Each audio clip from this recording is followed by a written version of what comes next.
Before we kick things off, I've got 2 quick things for you. First, do you want to push real innovation and help spark the uncomfortable but necessary conversations in the concrete industry? Support this show. When you donate, we list you as a producer of the episode because you're literally making these conversations happen. Go to concretelogicpodcast.com/donate and back the show today. Second, for a limited time, you can get free access to the Concrete Logic Academy. Take your first class on us, earn a PDH credit, and stick around for the networking and resources you won't find anywhere else in the industry. Claim your free trial now at concretelogicpodcast.com/academy. All right, let's get into today's episode. What's the most used man-made material on Earth? I'll give you the answer. Concrete. This is the Concrete Logic Podcast. Have you ever stopped to think about the sidewalks, driveways, bridges, or the buildings around you? They're all made from concrete. So why don't we discuss it more? In each episode of Concrete Logic, we'll explore a unique concrete-related topic with the help of industry professionals shaping the trade's future. We'll talk with suppliers, contractors, architects, engineers, specialists, and even proponents of competing materials. We'll get their views on concrete and their visions for its future. So get ready to mix things up with Concrete Logic, where we turn the spotlight on the material that's everywhere but often overlooked. This is the Concrete Logic Podcast. And now, here's your host, Seth Tandett.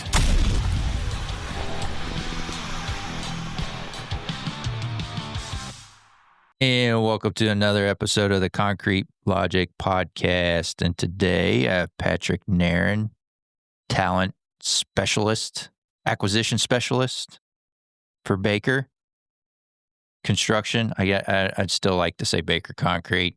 We do concrete. And then Parker Jackson, he's regional recruiter. Is that correct, Parker? Absolutely. Mid-Atlantic. Yeah. And keeping everybody's titles straight these days is getting tough. But anyways, these fellas wanted to come on the episode today. They're seeing a dynamic in the recruiting out there that we haven't seen in a while. And what they're seeing is there are folks that are staying at put where they're working versus what we've been seeing the last 4 to 5 years. There was a lot of job jumping, but also there's people they're seeing out there that are willing to look at opportunities that may require them to move to a whole different area or state or something like that, that they're having more conversations about that. These guys are going to clue us in on what's going on. We're recording this just for reference in September of 2025. So if you're listening this in the future, so you know what era we're talking about. With that, Patrick, I'll let you get started with the topic of the day. Thanks, Seth. Appreciate the introduction, and good morning to everybody, or good afternoon whenever you're listening into this podcast. Good evening as well. What Parker and I have been seeing in the marketplace recruiting recently drew an uptick in our awareness to people's mentality, so much so that kind of even wanted to bring it to the forefront of the nation. Having been in executive search now, coming up on a decade very soon, never before have we seen the mindset shift being so polar on two different ends of the scale at the same concurrent time. Backtracking, what we typically see when we have conversations is people who are open to hearing about opportunities to move their career forward. Maybe they're ready, usually not quite ready to make an instantaneous decision, but open to fielding it. You build a relationship and you track them months, years, you just stay in touch. What we're seeing now is we're dropping into conversations with people where it's, instead of having that middle ground conversation of building the relationship and staying in touch, they're going one of two directions almost instantly when we're presenting the idea of what we're doing very clearly. They're hopping back into the boat of, this is where I want to stay, this is the company I want to be at, I want to hunker down. But then we're also seeing people who before the prospect of the location, geographic location, the financial compensation, what the market's presenting, where historically they would not really take the conversation or filter it out or hear about it. They're now both listening, proactively seeing if that's the right fit for their families in the United States, in the desert area, or looking at opportunities in the mid-Atlantic Northeast, where geographically they would have maybe stayed more on the Pacific side of the country. And it's happening in mass. Parker and I, we talk about these things every single day. What's the market looking like? What's our mentality? What we have found has been, maybe we're driving the force of the polar shift, is the clarity in the conversation about what the market is right now, our opportunity specifically being at Baker, and really being able to scale that out to what the concrete industry looks like and be able to present to people a truthful and real, transparent 1 year, 2 year, and 5 year projection for what we believe the market to be like. And again, back in the day, we would share this stuff. I think people really heard it, conceptualized it, but would follow into the train of thought when they were ready. Now, they're ready or they're not. There's an instability and an insecurity, but also a real security that are popping up. And again, it sounds hypocritical to have we're going full one way and a full the other way, but there's not really much of a middle ground anymore. For example, when we're speaking with somebody, and again, let's say in a desert region, the things that are important to people out there, the cultural values, typically keep them in a geographic region. Bible Belt to Bible Belt. You have your high academics in the Northeast. You have those who love the sun and the coast on the Pacific, and you can really stay in those regions. Now, California, Arizona, West Texas, East Texas, places like Houston. Parker can speak to this here in a second, being one himself. Before, if you had required a higher tax income state, pulling them out of that geographical region, the conversation was almost like, I'm not going to field that. What we're finding, Seth, is people now are like, tell me more about what that opportunity looks like. Now I can develop as a person in that region where maybe my political beliefs are different than the region that I'm going to. However, I see the opportunity for long-term growth personally that supersedes what the environment I may be going into. We're seeing a lot of people either show a lot of grit or really want to hunker down where they're at right now. So Parker, I want to pass it to him real quickly because he's a prime example of this. Texas A&M graduate, was living in Houston when I first began speaking with him. Statistically, Seth, he would never really, over the last 7 years, I've never relocated someone from Texas further north that wasn't for family. Maybe Florida, maybe somewhere in that southeast region. However, Parker being a prime example, and there's others that we have who are speaking to, are very much moving to Virginia now, let's say, or looking at that northeast quadrant. So, speaking from experience, and why I wanted to bring Parker on today was have him kind of speak about what he's felt and what he's seeing, being actually one of those people in the market who's making these geographic. Yeah, absolutely. To me, it's all about keeping up with the market, right? At the end of the day, you got to do what's going to further your individual career. That for me, it was making a move. At the end of the day, I do have all of my family down in Texas. That's where I went to school. That's where I love. That's where maybe long-term I'll circle back to, right? But, especially within construction, you have to really follow the work is what it comes down to. And making that move is only worth it if it's gonna be pivotal to what you're doing in the foreseeable future. And that's what Patrick was talking about earlier is you either get people staying immediately local or making a big move. It's kind of two polar opposites, different ends of the spectrum there. But to me, it took making that move to a completely different region because it gave me the training, it gave me the opportunity to advance my personal career. Where if I stayed put, I certainly would be closer to family, but it's real tough to be competitive in the market today if you're not willing to make some sort of sacrifice. Patrick mentioned grit. Sacrifice is another word for it. At the end of the day, if you want to further your own career, you have to be willing to at least hear out those opportunities. Can be hard to do, but worth it in the end, I think. Yeah. And things are very cyclical. I wanted too. to give a little bit of I wanted to give a little market background, Patrick, about, there's some recent news. The big thing was this month, the BLS job revision, where they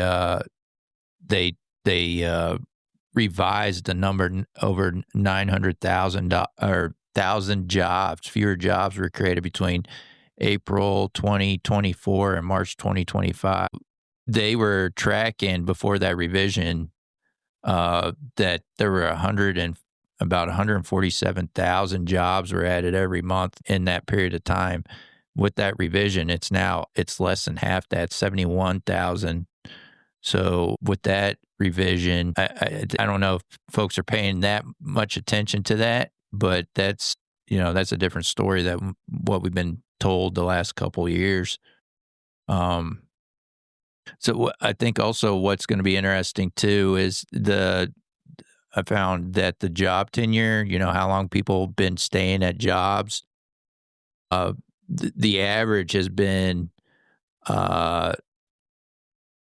like back in 2022, it was a little over 4 years.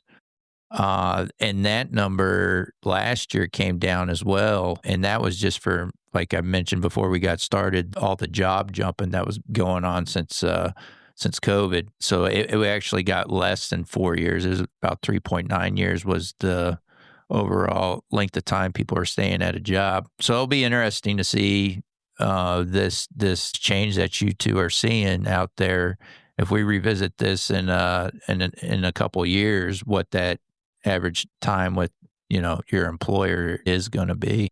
And to this, I was going to say this before, but you just added perfectly to it, Seth. The cyclical nature of the market too. Nothing stays the same in construction. We're always adapting, and it's easy to see trends, especially when you track data over a long period of time. One of the blessings we have being at Baker is that, we are a 68-year-old company, maybe 69, somewhere in that range. And the data we've been tracking goes back decades.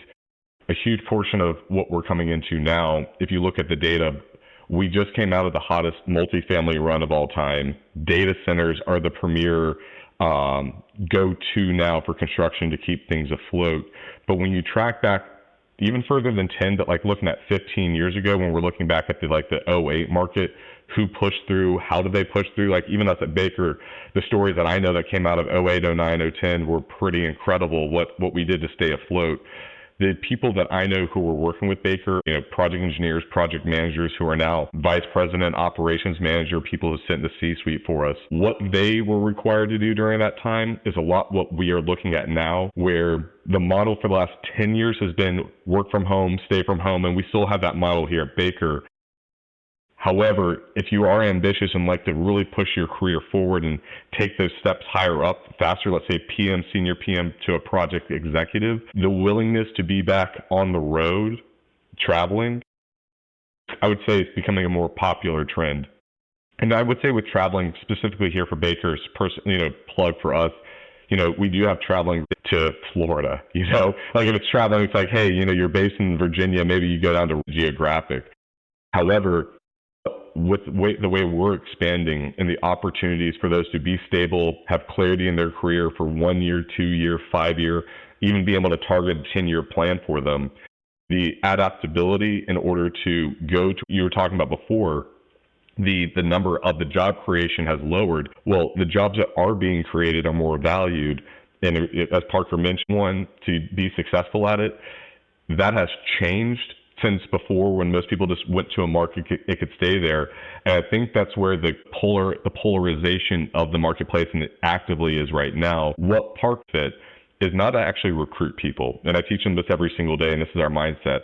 Our job is to allow the candidates and the people we're speaking with to clearly explain who they are, what to achieve their 5-year goals. We then explain to them who we are, what we're doing, and where we plan to be in 5 years, and see if there's an alignment. It says it's trying to reconnect. Did you catch that, Seth? Did I come in right there? Yeah, you came. Okay. Yeah. Unstable internet, so I wasn't quite sure if it was picking me up. It's okay.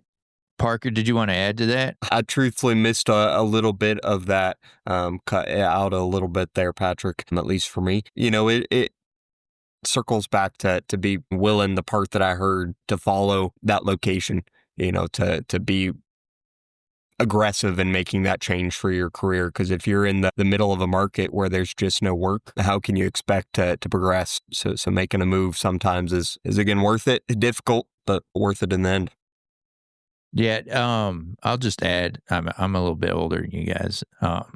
So I started back in 2001, and the environment, they had the .com crash in 2000, and the hiring environment was nothing close to what it's been the last again, the last 4 or 5 years, where if you could fog up a mirror, you got a job. There was few and far between opportunities out there, and like these guys are getting at, it's very similar to the environment that I'm not saying we're in the thick of that right now, but it's starting to kind of sound like that. You're going to have to separate yourself from the rest of the folks out there looking for a job. And one of those ways is going to be taking those opportunities that may not be very convenient for you. So, but what I would say, the positive of that is if you can do these sacrifices now, those sacrifices go a long way for your career. If they look at your career and you stayed put around wherever you grew up the whole time, and I'm not saying anything's wrong with that, and they compare you to somebody that's actually moved, had to move across the country to take an opportunity and grow in their career, I'm going to, that other person that had to make that sacrifice will probably have a leg up on you because they know this person's willing to take, a chance and go out there and put themselves out there. Parker, you want to add to that? Yeah, absolutely. From a personal perspective, that's what happened to me. I was living in Houston, Texas. Baker's got an office down there. It was on the table for me to just stay put. But leadership design, development for me personally, finding a market where I'd have long-term stability, growth for my career meant making a personal change to where the leadership was. At the end of the day, it's not always about the work. It's not always about the immediate. Sometimes it is just the 1 or 2 years down the road where, if I want to have a team underneath me, if I want to be in a place that's advantageous to lead others, then you got to put yourself in a place where that can reasonably happen. Patrick likes to use the football analogies. If you're on, the Patriots and you've got 4 quarterbacks deep in front of you and you're a rookie coming in and you've got Tom Brady starting, how can you expect to be on the starting roster within the next couple of years? So instead, maybe take a shot at joining the Browns. Take a shot on yourself where you can go that distance because you have the room to grow. So for me, it was certainly, a tough decision. Family really mattered to me. Those Southern roots, real important to me. But at the same time, it was a family move. I've got my girlfriend coming up with me, and at the end of the day, for me, it was a location where the both of us could further our careers, and we wouldn't have to reassess within a year or two. At the end of the day, that matters quite a bit. Yeah. Patrick, could you maybe share some red flags that the job seekers should watch out for when evaluating a role, just because we may be suggesting, hey, jump at that opportunity that may have you move across the country? Are there any red flags you would say to look out for? Absolutely. First and foremost, always trust your gut. Always trust your gut. If your gut's telling you there's something that's awry, you're probably right. So with your gut feeling, ask tough questions to the prospective employer, not just about what they can hold you accountable for, what you can hold them accountable for today, but tomorrow, 1 year out, 2 years out. Many times when we're recruiting, often there's a specific project that they will roll right into, or they're going to roll into a group with some development, which is always great. And people often seek that when they're making the next step in their career. The questions that your gut needs to be crystal clear on, if you're were to make a geographic big step, is when you're asked, they should be able to tell you what 2 years looks like. 2 years. Our projects run 6 months, 12 months, plus or minus maybe a little bit here and there. We should be able to share with you what 2 years looks like. Does that mean the exact project you'll be on? No. But in terms of human and personal development, hitting the marks and us tracking you, and again, I spoke about this on our last podcast with the individual to help them achieve their goals. Got a little sidetrack right there. Happens to all of us. In order to take the big step to where you want to go to, and if you're willing to take a big geographic move, ask those 2 to 5 year questions, trust your gut, and really be honest with the employer. I think that's a Matt Baker through that IDP with our organized org charts and then the investment that we put into our leadership team to lead, to train. As you know, we have sales and leadership academies that we send our executives to, and having now been here almost 2 years at Baker, seeing our team in the Mid-Atlantic specifically, their retention rate with our executive leadership, where year to date in 2025, Seth, I'm really proud about this. We haven't had anybody leave on the project management side or superintendent side due to a clarity in what's the next step in their career. You know, people have been offered more money. People have decided they want to pivot out of construction. But I was looking at nation letters. Not one project management channeled individual has left because they felt like they were capped in their career, which I thought was incredible, because we have hired year to date over the last 2 years for the Mid-Atlantic 100 leading keys. 96, wow. We're getting there. I'm rounding up by 4, but 96 year to date if we're being super specific. Yeah. That's a good stat. You got to bring that up in your review, Patrick. Yeah, coming up in January. Chuck and Richard, if you're listening. Yeah, it's interesting time. Like I said, I feel like we're going through one of those, 01 to 03 times, and I would say I will share with you guys. What was this? I've been here 20 years now, so I had this a similar situation.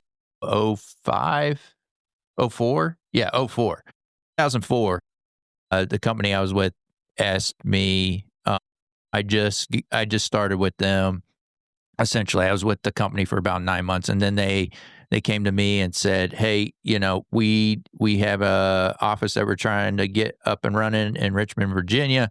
Are you willing to go down there and help us get this office off the ground?" And I was a much younger dude, didn't have a wife, didn't have kids. I jumped at the opportunity. From the time they told me or asked me, I say asked me, but told me, from that time to the time that I had boots on the ground in Richmond was literally 3 weeks. So it's one of those times, and I would say when you do things like that, it the company really appreciates that you're willing to step up and do that. You just got to, like Patrick was getting at, you got to make sure that the company that you're looking at moving to or making a commitment with, even if you're staying in the company you're with, is asking you to commit and move somewhere else. You got to make sure they're a fit for you, because we're talking about, these are life-changing, decisions that you're making when you're moving from one part of the country to another.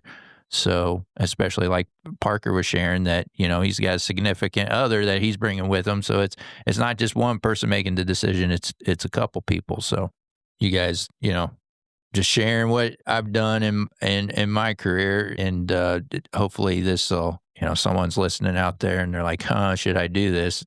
There's like you guys have been saying, is you got to make sure it's right for you. Don't just do it because you're hearing it on this podcast that's what's going on. We have the saying here for Baker recruiters: advanced sales is advanced communication. And advanced communication is being able to clearly explain more difficult ideas to individuals to help create them the ability to make a personal decision that they're confident in. Alex Baldwin, Glenn Garrigan Ross, ABC, always be closing. The misconception is that closing is always people are making a decision that, gets the deal done, when closing in reality, Seth, is just allowing somebody to come into their own point of decision. So just to make a decision. Give me a yes, give me a no. And what Parker and I really work with, and where I think the polarization of the marketplace is that we are explaining very clearly what it is that we are doing at Baker now, 6 months, 1 year, 2 years, 5 years out, that is giving the people the ability to be like, that sounds fantastic. And we have a low pressure environment. Like, if you aren't looking to join what we're about, we're not trying to pull you to be a part of it. We're doing something special, and we want people who are willing to sacrifice and have grit. However, if they're not in what we're about, it's not connecting with them. We're seeing people who are very much, I'll say this, people can utilize the Baker conversation to get a nickel or a dime more on their paycheck. That happens to us quite frequently. So we're seeing people not respond and just stay. And, we've seen, Parker can attest to this specifically, tile promotions to stay at currently where they're at. I won't hit home too close home to park through, but you know exactly what I'm talking about. But at the same time, if the clarity that we're describing to them, Seth, they don't have in their current location, the aptitude to immediately begin the conversation requiring a large geographic step is being pushed forward at a quicker rate than before, that would maybe take months, maybe years. We track people for years on end. Now it's happening in weeks. Now it's happening in a day. Now it's, let me talk to my wife tonight. I'll be back with you in touch tomorrow. In the past, tomorrow can be end of week, early next week, where it is that afternoon text message. The family's in. Let's begin the conversation. The speed is moving fast. I do believe it's because of our ability to be clear, but also where people are like, I either need to be lock in and be strong for the next few years, or be with someone who's going to help me get to where I want to be, but in a strong mindset where I don't feel like if I'm not reaching the highest heights, I need to be looking over my shoulder. Especially with our development programs at Baker, we are looking to help fill in the gaps where we can, we're not trying to make your weaknesses strengths. We're trying to maximize on your strengths and then negate, just like even out anything that maybe isn't your strongest suit. We have time. We have patience. Heck, I won't say names, but I know somebody who's worked in our organization many years ago who's still with us, and one of our really top people who on one of their first projects cost us $1 million. They're still with us. We groomed and developed them where they now have their own team with direct reports. We've not only coming to a company that can help push you forward, but has the ability to allow you to make mistakes that can be large growth moments, because I think all of us can attest we learn more through failure than we do through successes. Having an environment where you can professionally, say the word fail or maybe not hit your highest marks, but people who care enough to help that next year to actually elevate you to that level or even further beyond. That's one of the things that makes us so special, is that people can come here and not feel like they have to be the perfect project manager. Come be the best version of yourself. We're actively looking to develop people, not plug and play. I know you're recruiting for the Mid-Atlantic. Are you seeing an area in the country where there's a lot of resumes popping up? Yeah, absolutely. To me, it's the states that don't have a particular market, or where the market is slowing down. Patrick mentioned earlier that the multifamily boom is just kind of wrapping up and segueing into something different, the data centers of the future. Whatever that hot market is tends to require a move. So, people have been Florida, South Carolina, Denver, Colorado for multifamily builds. But as that specific line of work dries up, maybe you have to move just north to one of those empty markets to start data centers. So, we're not always talking to move across the country. Likely you have work at most a state away that's booming. So for me, it just really comes down to weighing the options again for yourself.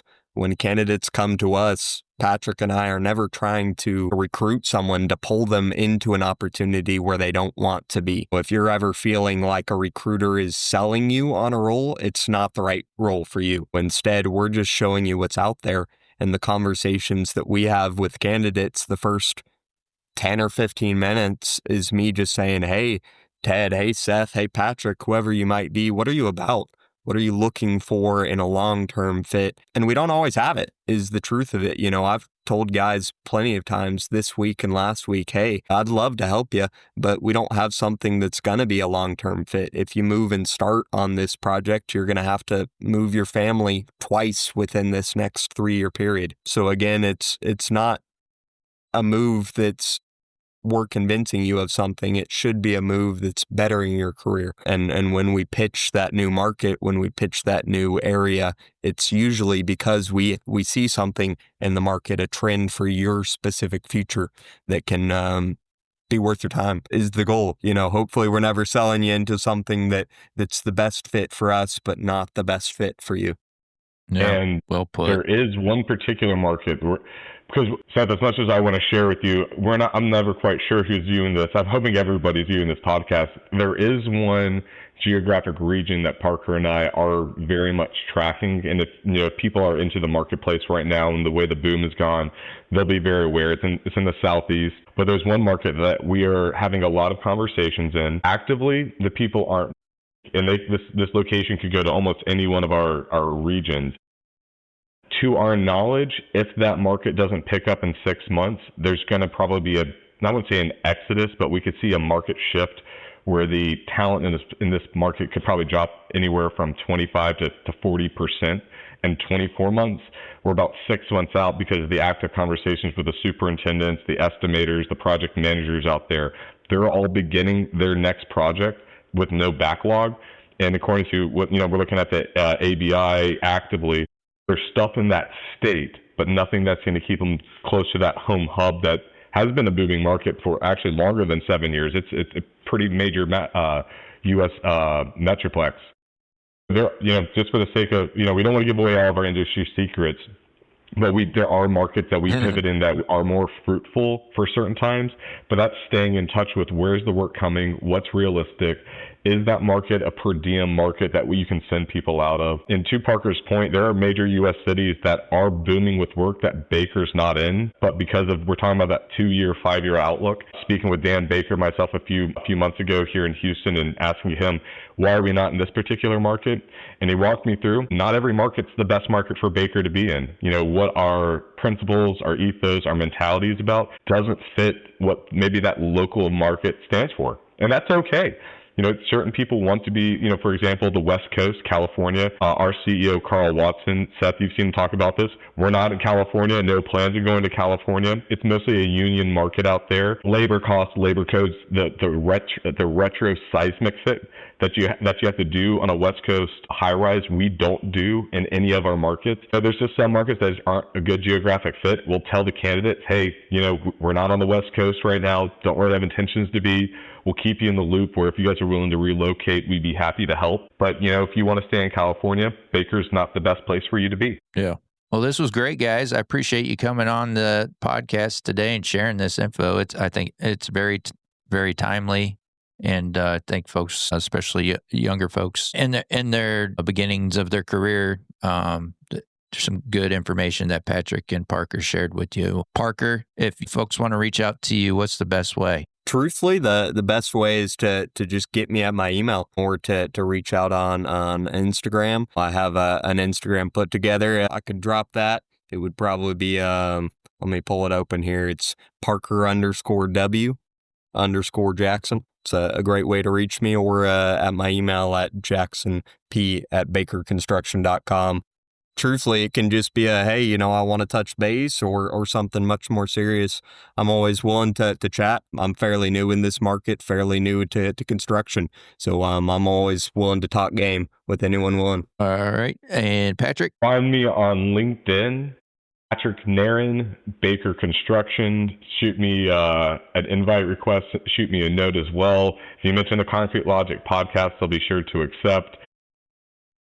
Feel free to text me anytime. I know I'm giving out my cell phone number here, but texting is amazing. 3-218-1335. I do get a lot of phone calls. If you text me, and especially if you send over, I get to all my text messages. Be happy to get back. And of course, you could always email Narron. All right. And as always, I will put their contact information in the show notes. So if you're driving, listening to this, don't try to write all this down or remember it while you're driving. Don't do that. Focus on the road. And so check out the show notes for their contact information. There's a link in there for if y'all are buying any KUU gear, make sure to check out the link in the show notes for that. And then also the Concrete Logic Academy. There's links in that, free trial for membership on that as well. Parker, thank you. Patrick, thank you for coming on the show today. It was another great one with you. And folks, until next time, let's keep it concrete. Thanks for joining us for another episode of the Concrete Logic Podcast. If you got value from the show, here's how you can provide value back to support the show. Visit ConcreteLogicPodcast.com and click the donate button to send value back.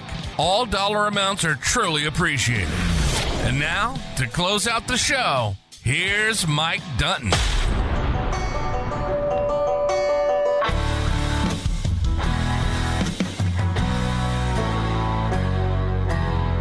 Ring, ring, that alarm always sings. Couple hours before the sun comes up.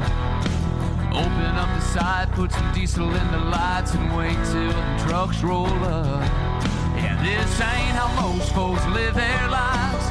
Dripping in sweat, working overtime. But while they're tying their ties for their 9 to 5s, we're out here changing these skylines with wood, iron, and mud. We work hard for $1, give thanks to the Lord above. Never make a man do something you can't prove. Hard work calls for a drink or two. Expect more, it's written in our blood. With wood, iron, and mud. From the swamps to the city, from the Lone Star heat to the woods of the Georgia pine. Good old boys and girls who ain't afraid of getting dirty for a clean dime. And if you want to see the fire in a grown man's eyes beneath the hot summer sun, find the wild-eyed boys clocking days and nights, working hard to get that job done with wood, iron, and mud. We work hard for $1, give thanks to the Lord above. The color of our collars ain't white or blue. We're all gray collar through and through. Expect more, it's written in our blood. With wood, iron, and mud.